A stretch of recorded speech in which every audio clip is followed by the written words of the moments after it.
Forward with none other than Mr. Adi Godrej, Chairman of Godrej Group. Mr. Godrej, uh, it's a pleasure to have you back on the show, sir. Thank you for joining us. My first question, I guess, is very simple. Uh, FMCG volume growth across the board for the quarter gone by was very impressive. Is this largely because of demonetization base, or this is not demonetization, this is genuine, real and sustainable demand?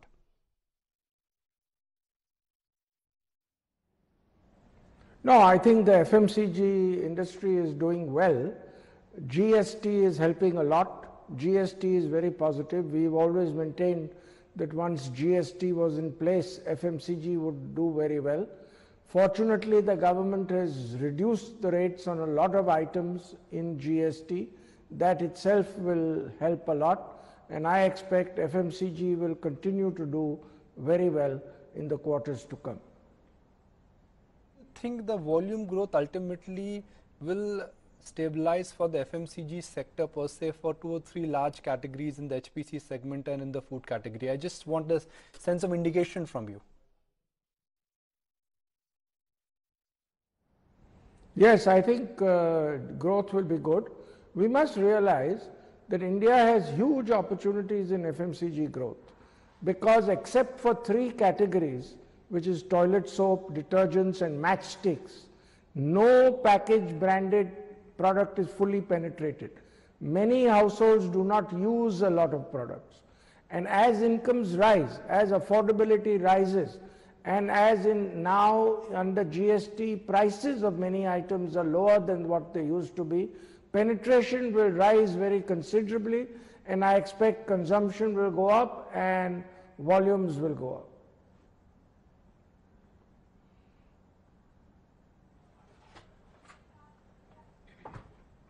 Right. Mr. Godrej, it's great to have you on the show. Thanks, sir, for taking out the time. Your own company's rural growth outpaced urban growth in the recent numbers that we've seen. Is that a trend that you see picking up where, companies such as yourself will, be able to tap the huge potential there is on, consumption seeing an inflection within the rural economy?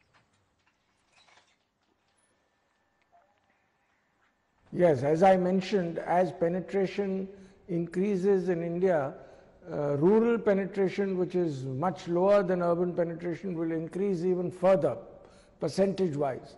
And now in this budget, the government has announced a lot of measures to be taken for rural income rises.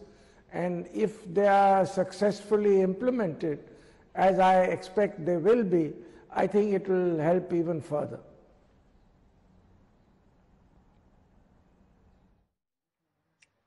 Right. So at a time when you're seeing volume growth pick up, the rural economy contributing to the overall demand environment, what would that mean for profitability for your company and at an industry level as well? Because we are also seeing simultaneously input costs go up.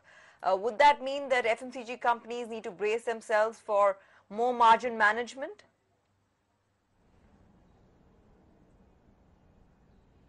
At least I can speak for our case. In our case, we expect profitability to improve because we are taking a lot of steps to cut costs. We are taking a lot of steps to control expenses.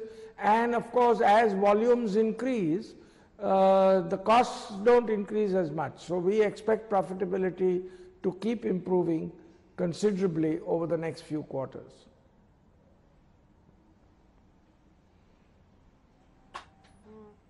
Good to hear that, Mr. Godrej. Now, just understanding where things stand as of now and where things would move from here. You talked about what you believe input costs could do to the margins going forward. But in the last 5 years, we've seen your revenue mix move in favor of the international business. Is that the plan going forward, or do you plan to maintain an equal balance between the domestic as well as international business? Where do you see more promise going forward? We don't have any fixed plan as to what salience of our business should be international and what domestic. In our international business has mainly grown through acquisitions, and if there are good opportunities for acquisitions which are accretive, we'll certainly take a look. So whether the international business is bigger, domestic business is bigger, it doesn't matter. What is important is our return on capital should improve and our profits should improve.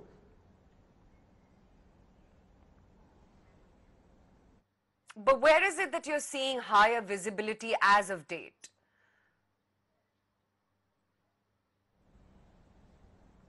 Well, both are profitable. Clearly, the percentage profits in India are higher because the investments in India are much lower. We work on negative working capital in India, and that negative working capital finances a lot of our fixed capital too. So capital requirements in India are very low. So that is why we decided to expand internationally through acquisitions, and that is also profitable. Mr. Godrej, up until now, the big reason for FMCG companies' growth was that there was low penetration. But now, we travel to the remotest part of India, whether it's a, district or a taluka or a kasbah, FMCG companies are present there. In 80s and 90s and early 2000s, the reach was in challenge, and now reach has been fulfilled by most major FMCG companies. So what is your sense there? Penetration may not be a driving factor for companies? No, penetration will be a big driving factor in the future because penetration in India is still low. Penetration is better than it was 10 years ago, you are right, but it's still very low. As I mentioned earlier, there are only 3 categories which are fully penetrated. So the opportunities of growth through penetration increase are huge, and as incomes rise, and as prices come down, especially with the GST regime, I think penetration will improve dramatically and growth will be very good. Without getting into any forward guidance from you, what I want to understand from you is that if I can split your product portfolio into 2 or 3 large categories, staple products, which, soap, shampoo, which are important, but they will be the mainstay, and then innovative products. Where do you see growth for Godrej is coming from? From their good old staple products or innovative products now?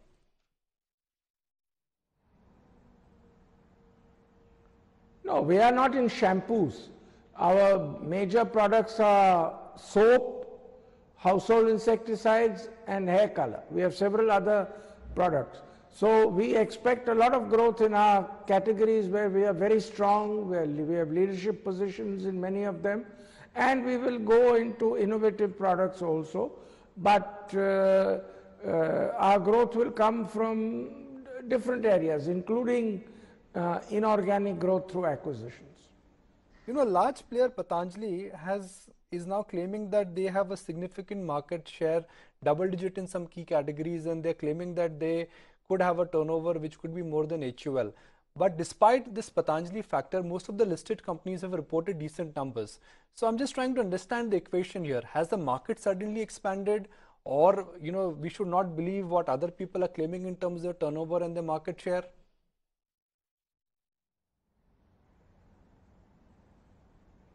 It's difficult to tell. Patanjali has done well, but they compete with us only in toilet soaps.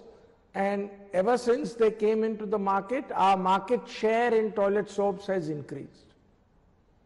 The other aspect of GST, Mr. Godrej, is that unorganized players will lose out to organized players. So which are some of your categories where you think that the local FMCG players or the local soap makers or the local category makers will lose out, and organized players like you would gain? Where do you think this big shift is going to happen, in which particular category of yours? I think that will probably help in all categories, but I think more so in categories like hair color.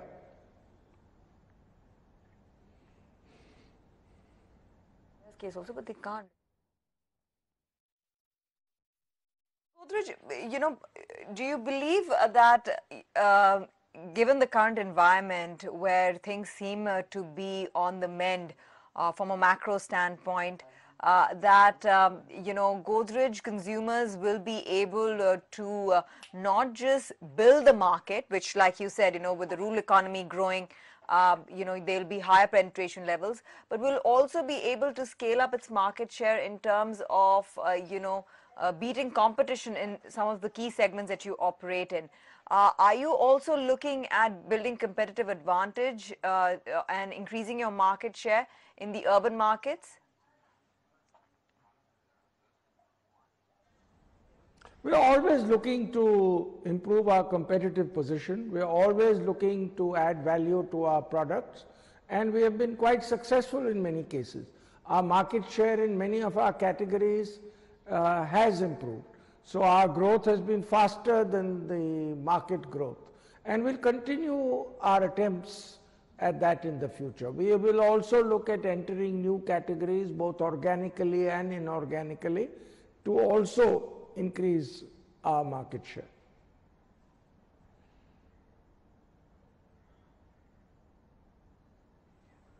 Right. And then just one final question, because you pretty much handed me the cue to that one in terms of looking at growth inorganically. Is that going to be in a particular segment? Are you looking at a basket of products to be acquired? Which way would your inorganic growth strategy move?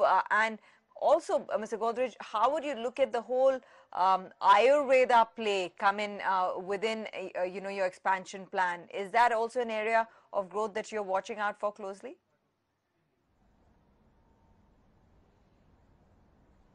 Well, we would look at acquisitions if they create value, and we are looking for acquisitions in the developing world.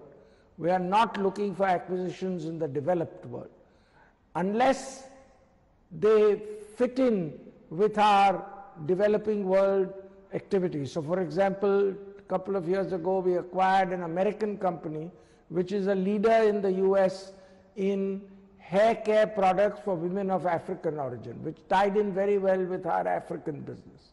So we will look at areas which fit in with our portfolio and areas which can be accretive to our financial position. But inorganic growth is something we will clearly look at, as we have done over the last 10 years.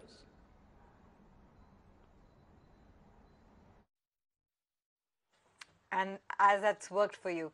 Mr. Godrej, it's been such a pleasure, sir, to speak with you this morning. Thanks very much for taking out the time and sharing with us how you see Godrej Consumers' story going forward, and also the trends for the industry.